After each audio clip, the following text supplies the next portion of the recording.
Apakah Islam tidak adil? Bantahan atas tuduhan hadits malaikat melaknat istri yang menolak suami. Bismillahirrahmanirrahim. Assalamualaikum warahmatullahi wabarakatuh. Akhir-akhir ini banyak orang Kristen yang memelintir hadits Rasulullah SAW tentang istri yang menolak ajakan suaminya ke tempat tidur. Lalu katanya malaikat melaknat wanita itu. Mereka menuduh Islam tidak adil dan merendahkan perempuan. Padahal tuduhan itu muncul karena mereka tidak memahami konteks dan maknanya.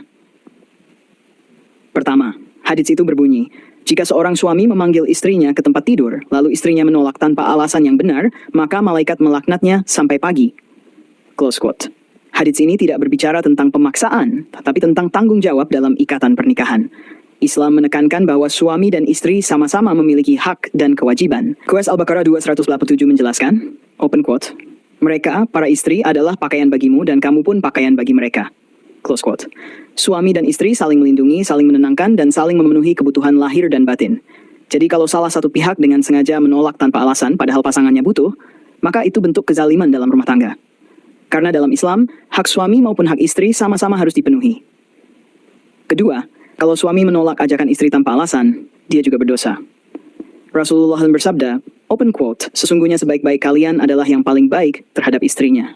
Artinya, laki-laki juga wajib memperlakukan istrinya dengan kasih sayang, bukan dengan ego atau paksaan. Jadi bukan hanya istri yang diatur, tapi dua-duanya, suami dan istri, sama-sama bertanggung jawab di hadapan Allah. Ketiga, ada juga tuduhan kaum non-muslim tentang Muhammad punya ratusan budak dan memperlakukan wanita seperti barang. Itu fitnah besar.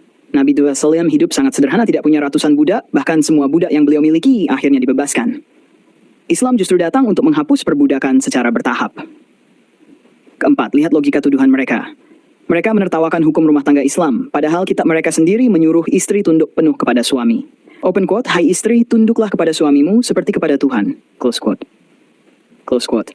Kalau begitu, kenapa ketika Alkitab yang mengatakan tunduk itu dianggap taat, tapi ketika Islam mengajarkan saling menghormati malah dibilang-bilang perbudakan atau merendahkan wanita? Jadi, hadits itu bukan bentuk penghinaan, tapi pengingat bahwa pernikahan adalah tanggung jawab dua arah. Kalau salah satu pihak egois dan menolak tanpa alasan, maka rumah tangga akan rusak, dan itulah yang dibenci Allah. Islam memuliakan wanita sebagai istri, ibu, dan bagian dari kehormatan seorang suami. Dan Rasulullah SAW bersabda, open quote, sebaik-baik kalian adalah yang paling baik kepada keluarganya, dan aku adalah yang terbaik di antara kalian terhadap keluargaku. Islam tidak merendahkan perempuan. Justru Islamlah yang mengajarkan keseimbangan, kasih sayang, dan tanggung jawab bersama, jauh sebelum dunia modern bicara tentang hak perempuan. Wallahu a'lam bishawab. Wassalamualaikum warahmatullahi wabarakatuh.